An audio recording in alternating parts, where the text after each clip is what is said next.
Welcome lovers, welcome to the physics lover Aman Kumar YouTube channel. Physics की दुनिया में आप सभी लोगों का स्वागत है। आज हम अपने 12th क्लास की शुरुआत कर रहे हैं। 12th क्लास में हम स्टार्ट कर रहे हैं इलेक्ट्रोस्टैटिक नाम के चैप्टर से। इलेक्ट्रोस्टैटिक जो चैप्टर है वो आपका 11th क्लास के एक ग्रेविटेशन नाम के चैप्टर से रिलेटेड है थोड़ा बहुत, और ये चैप्टर बहुत ज्यादा इंपॉर्टेंट है। इसका वेटेज आपके 12th क्लास के बोर्ड और जेईई मेंस और नीट में इसका वेटेज बहुत ज्यादा रहता है। तो चलिए स्टार्ट करते हैं। स्टार्ट करने से पहले मैं आपको बताना चाहूंगा कि ये जो वीडियो है वो हिंदी मीडियम और इंग्लिश मीडियम दोनों विद्यार्थियों के लिए है, चाहे वो हिंदी मीडियम का बच्चा हो चाहे वो इंग्लिश मीडियम का बच्चा हो। हालांकि मैं बोर्ड में इंग्लिश मीडियम से लिखूंगा यानी इंग्लिश से लिखूंगा, बट मैं जो चीज इंग्लिश से लिख रहा हूँ उसको मैं हिंदी से भी एक्सप्लेन कर रहा हूँ। तो this video will be important for both English medium और हिंदी मीडियम। तो आपको बहुत ही मन लगा के पढ़ना है, आपको ये सोच करके पढ़ना है कि आपको बहुत अच्छे नंबर लाना है। बहुत ध्यान से जो जो पॉइंट्स मैं बताऊं आप उनको नोट डाउन कीजिए और उनको याद कीजिए। जो लेक्चर आज मैं करा रहा हूं, जब मैं दूसरा लेक्चर भेजूंगा तो उसके पहले आपको ये लेक्चर कंप्लीट होना चाहिए। और बहुत ध्यान से करिएगा। पूरी हम प्लेलिस्ट बनाएंगे इलेक्ट्रोस्टैटिक्स की, फिर इसके बाद कैपेसिटर की, फिर इसके बाद करंट की। जितने भी चैप्टर हमारे 12th क्लास के बोर्ड, जेईई मेंस और नीट में है वो सारे चैप्टर्स हम कवर कर रहे होंगे। चलिए स्टार्ट करते हैं। सबसे पहला हमारा टॉपिक है इलेक्ट्रोस्टैटिक। इलेक्ट्रोस्टैटिक, ठीक है ना। क्या नाम है हमारे टॉपिक का? इलेक्ट्रोस्टैटिक। एक तरह से आप इसे यूनिट बोल सकते हैं। इलेक्ट्रोस्टैटिक जो है वो दो शब्दों से मिलकर बना हुआ है, एक इलेक्ट्रो और एक स्टैटिक। तो भैया सबसे पहले आप ये बताइए कि इलेक्ट्रोस्टैटिक होती क्या है, वो फिजिक्स की वह कौन सी ब्रांच है। तो मैं आपको बताना चाहूंगा फिजिक्स की वह ब्रांच मतलब कि भौतिकी की वह शाखा जिसमें हम इलेक्ट्रॉनों को रेस्ट में पढ़ते हैं। इलेक्ट्रो का मतलब हुआ इलेक्ट्रॉन, स्टैटिक का मतलब हुआ रुके हुए। इलेक्ट्रो का मतलब हुआ इलेक्ट्रॉन, स्टैटिक का मतलब हुआ हमारे पास रुके हुए। तो ब्रांच वह शाखा, a branch in which we study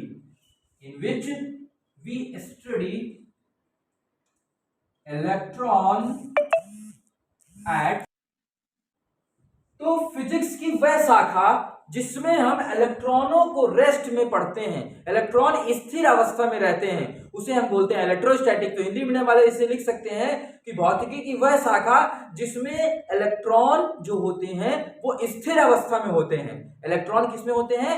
स्थिर अवस्था में होते हैं, उसे हम बोलते हैं इलेक्ट्रोस्टैटिक। तो इलेक्ट्रॉन किसमें होते हैं हमारे पास? इसमें स्थिर अवस्था में होते हैं। किस अवस्था में होते हैं? स्थिर अवस्था में। तो ये हुई इलेक्ट्रोस्टैटिक की डेफिनेशन।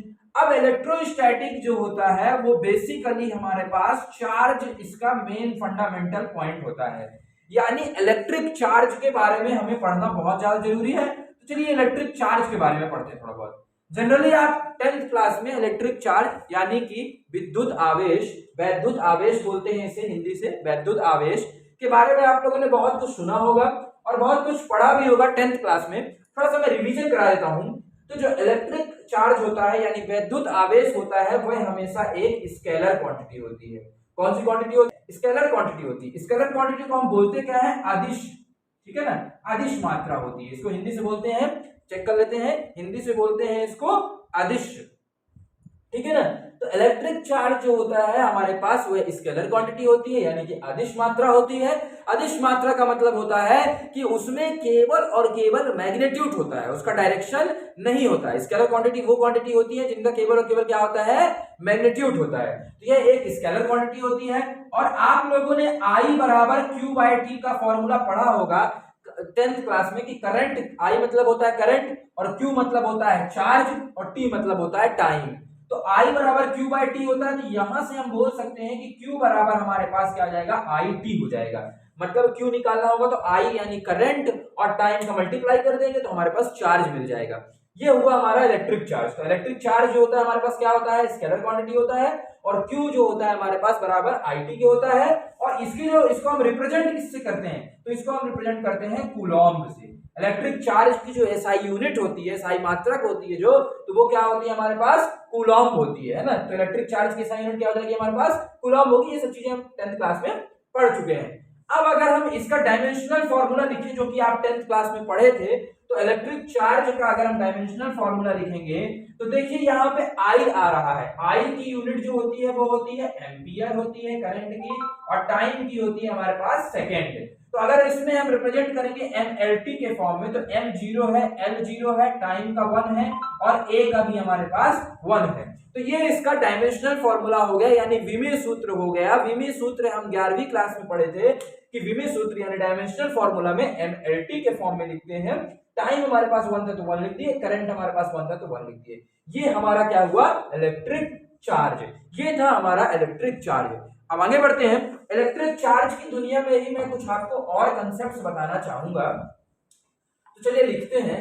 मान लीजिए कि स्पेस में हमारे पास, मान लीजिए कि स्पेस में हमारे पास दो चार्ज, दो पॉइंट चार्ज है, ठीक है ना। मानते हैं दो पॉइंट चार्ज है हमारे पास, एक है Q1, एक है Q2।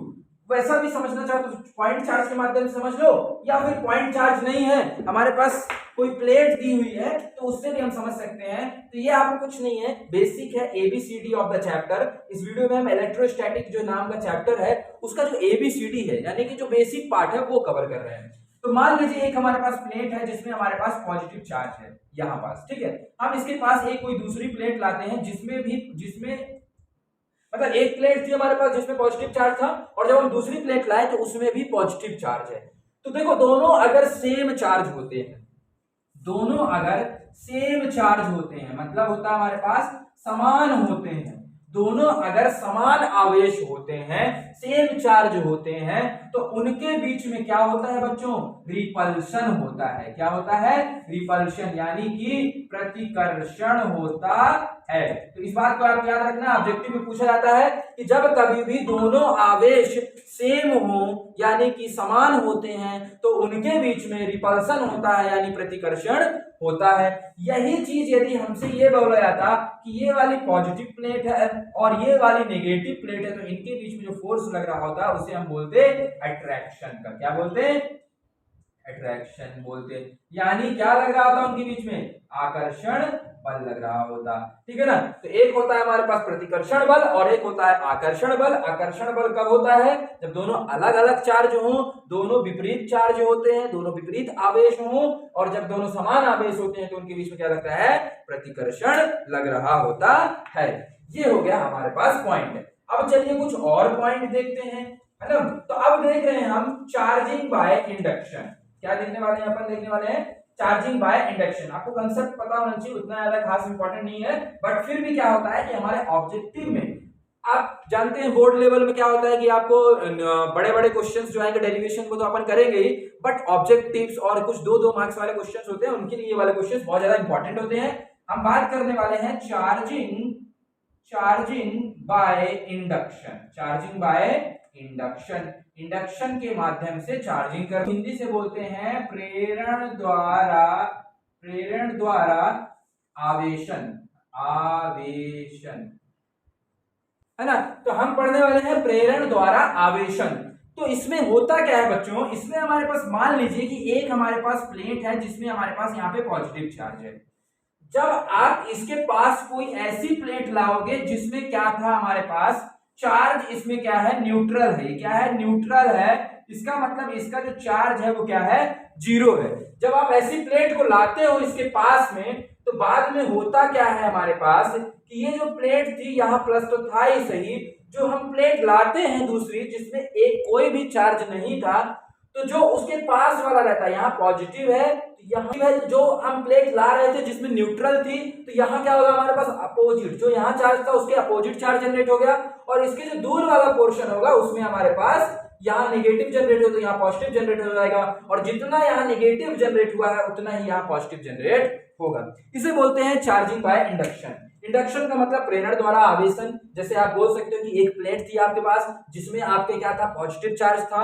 जब हमने दूसरी प्लेट लाई जो कि न्यूट्रल थी, जब उसको पास लाते हैं तो जो पास वाला सिरा होता है उसमें क्या होता है कि उसका विपरीत चार्ज जनरेट हो जाता है, विपरीत आवेश, यानी पॉजिटिव था तो यहाँ नेगेटिव जनरेट हो गया, और उसका जो दूसरा छोर होता है वहां क्या होता है, नेगेटिव यहाँ जनरेट हुआ तो वहां क्या हो जाएगा, पॉजिटिव चार्ज जनरेट हो जाएगा, ठीक है ना। इसे बोलते हैं चार्जिंग बाय इंडक्शन। अब चलिए हम क्या करते हैं, कुछ प्रॉपर्टीज पढ़ लेते हैं कि इलेक्ट्रिक चार्ज जो होता है यानी जो आवेश होता है उसकी कुछ मूल हमारे पास जो बेसिक प्रॉपर्टीज हैं, वो गुण होते हैं, वो क्या होते हैं, है ना। तो हेडिंग डाल लीजिए बेसिक प्रॉपर्टीज, हेडिंग डाल लीजिए आप लोग basic properties of electric charge, यानी कि जो विद्युत आवेश है उसके जो मूल जो गुण होते हैं वो क्या होते हैं ना। इसको लिख सकते हैं आप मूल गुण हम पढ़ने वाले हैं, है ना। मूल गुण पढ़ने वाले हैं किसके, विद्युत चार्ज के। तो पहला जो होता है हमारे पास वो होता है हमारे पास conservation of charge, conservation of charge. ये सब आपके ऑब्जेक्टिव में बहुत ज्यादा काम आएंगे, है ना। कंजर्वेशन ऑफ चार्ज मतलब कि आवेश का संरक्षण, आवेश का संरक्षण, है ना। तो आवेश का संरक्षण, तो सबसे पहला जो हमारे पास प्रॉपर्टी आती है वो क्या आती है बच्चों, कंजर्वेशन ऑफ चार्ज, यानी कि किसी भी चार्ज का अगर हम कंजर्वेशन कर रहे हैं, संरक्षण कर रहे हैं, तो उसके बारे में समझाइए। तो ये माना गया कि कोई भी जो इंसुलेटेड बॉडी होती है, जो भी हमारे पास है, कोई भी आइसोलेटेड बॉडी होती है, कोई भी आइसोलेटेड बॉडी जो होती है उसका जो नेट चार्ज होता है वो हमेशा 0 के बराबर होता है। आइसोलेटेड बॉडी को हम हिंदी से बोलते हैं विलगित निकाय बोलते हैं, है ना। तो आइसोलेटेड बॉडी को हम क्या बोलते हैं, विलगित निकाय बोलते हैं। तो जो आइसोलेटेड बॉडी रहती है, आइसोलेटेड बॉडी रहती है, isolated body charge is always, जो हम बोल सकते हैं ऑलवेज कंजर्व्ड और कांस्टेंट, है ना।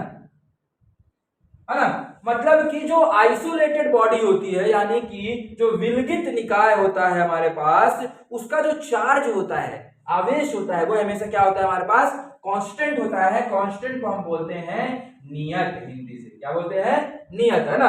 तो जो कंजर्वेशन ऑफ चार्ज की अगर हम बात करते हैं तो हमारे पास जो आइसोलेटेड बॉडी होती है उसका जो चार्ज होता है वो हमेशा क्या होता है, कांस्टेंट होता है, यानी वो चार्ज क्या होता है, नियत होता है, वो चेंज नहीं होता है, मतलब परिवर्तित नहीं होता है। इसको हम एक एग्जांपल से समझते हैं।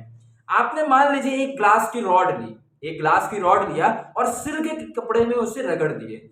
जब आप ग्लास की रॉड को सिल्क के कपड़ों में, जैसे मान लीजिए आपके पास एक ग्लास की रॉड थी, उसे आपने क्या किया, जैसे मान लीजिए आपके पास एक ग्लास की रॉड थी, ये उसे आपने क्या किया, सिल्क का कपड़ा था, जब आपने सिल्क के कपड़े में उसे रगड़ा, रब किया, है ना।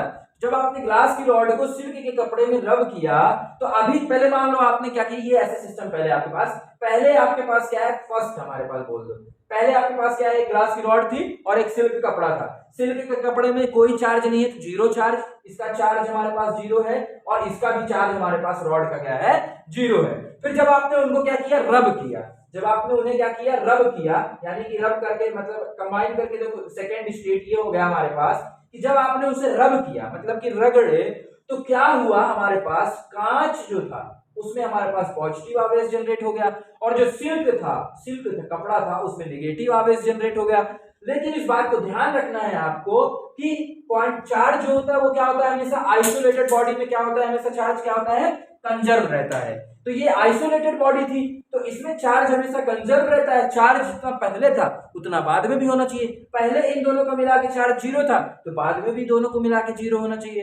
तो इसको अगर हम इसका प्लस प्लस प्लस है, जितने हमारे पास पॉजिटिव वाले होते हैं उतने ही हमारे पास नेगेटिव वाले जनरेट होते हैं। तो अगर इसका हम एल्जेब्रिक सम करते हैं तो Q टोटल जो आता है, इसका Q टोटल जो आएगा वो 0 के बराबर आ जाएगा। एल्जेब्रिक सम को हम बोलते हैं BA, है ना, क्या बोलते हैं इसे, बीजीय योग बोलते हैं ना। तो जब हम इसका बीजीय योग करते हैं यानी कि एल्जेब्रिक सम करते हैं तो वो हमारा किसके बराबर आएगा, 0 के बराबर आएगा। तो फर्स्ट ये पहले हमारे पास सिनेरी थी, फिर दोबारा हमारे पास ये सिनेरी हुई। तो आपसे ये पेपर में पूछा जा सकता है, ये वाला कंसेप्ट आपको समझाने को पूछा जाता है, explain about of the conservation of charge in by taking any example। कोई एग्जांपल लेके समझाओ कि चार्ज हमेशा संरक्षित रहता है, उसको कोई एग्जांपल लेके समझाओ तो आप बोल दोगे कोई भी विलगित निकाय यानी आइसोलेटेड बॉडी में यदि हम क्या करते हैं, कोई भी आइसोलेटेड बॉडी जो होती है यानी विलगित निकाय होता है उसमें चार्ज हमेशा क्या होता है, कांस्टेंट होता है यानी कंजर्व रहता है, यानी हमारे पास क्या रहता है, कंजर्व रहता है। ठीक है, अब चलिए बात करते हैं अपन दूसरे वाले पॉइंट की। एक तो हमारे पास हो गया बेसिक प्रॉपर्टी के अंदर कंजर्वेशन ऑफ चार्ज, दूसरा आता है हमारे पास क्वांटाइजेशन ऑफ चार्ज। क्या आता है बच्चों? Quantization of charge.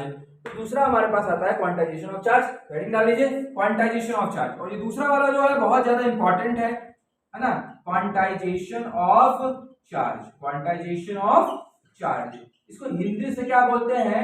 हिंदी से इसको बोलते हैं हमारे पास क्वांटम, है ना। इसको लिख देते हैं अपन, क्या बोलते हैं? क्वांटमीकरण, है ना, क्वांटमीकरण बोलते हैं। तो क्वांटमीकरण अगर हम चार्ज का करते हैं तो ये पता चला कि जो चार्ज होता है वो हमेशा इंटीग्रल फॉर्म में होता है, प्लस माइनस एनी के फॉर्म में होता है। यानी कि Q बराबर हमेशा प्लस माइनस एनी होता है। एन की जो वैल्यू होती है वो हमारे पास 1 2 3 4 5, यानी कोई इंटीजर वैल्यू होती है। ऐसा नहीं होगा कभी भी कि n बराबर 0.5 हो जाए, ऐसा कभी नहीं होगा। n की वैल्यू जो होगी हमेशा क्या होगी हमारे पास?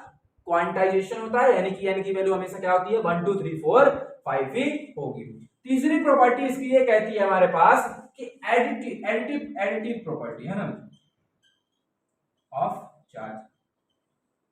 मतलब आवेशों को हम जोड़ सकते हैं। जैसे मान लो बहुत सारे चार्ज दिए हुए हैं तो Q1 plus Q2 plus Q3 करके हम ऐसे ऐड कर सकते हैं, है ना। इतनी ज्यादा इंपॉर्टेंट नहीं है, बाकी हमारे ऊपर की दो बहुत ज्यादा इंपॉर्टेंट थी। तो एडिटिव प्रॉपर्टी ये कहती है कि हम इन्हें क्या कर सकते हैं? ऐड कर सकते हैं सभी चार्जों को। Q1 plus Q2 plus Q3 करके हम इन्हें क्या कर सकते हैं? ऐड कर सकते हैं। इसको हिंदी से बोलते हैं आवेशों का योजकता। आवेशों का योजकता, ठीक है ना। तो ये तीन हमारे पास बेसिक प्रॉपर्टी थी जो हमने पढ़ ली। अब इसी प्रॉपर्टीज पढ़ने के बाद कुछ वैल्यूज की बात कर लेते हैं अपन, क्योंकि कुछ वैल्यूज होती हैं जो कि हमारे पास बहुत ज्यादा काम आ रही होगी इस चैप्टर में। तो आप सभी लोगों को पता है कि जो इलेक्ट्रॉन होता है वह हमेशा नेगेटिव होता है बच्चों। तो 1 इलेक्ट्रॉन इज इक्वल टू जो चार्ज होता है वो 1.6 multiply by 10 to power minus 19 coulomb होता है। इसे हम बोल सकते हैं माइनस में, है ना। तो 1 electron is equal to minus 1.6 multiply by 10 to the power minus 19 coulomb, है ना। इसे यूनिट चार्ज भी बोल सकते हो, है ना।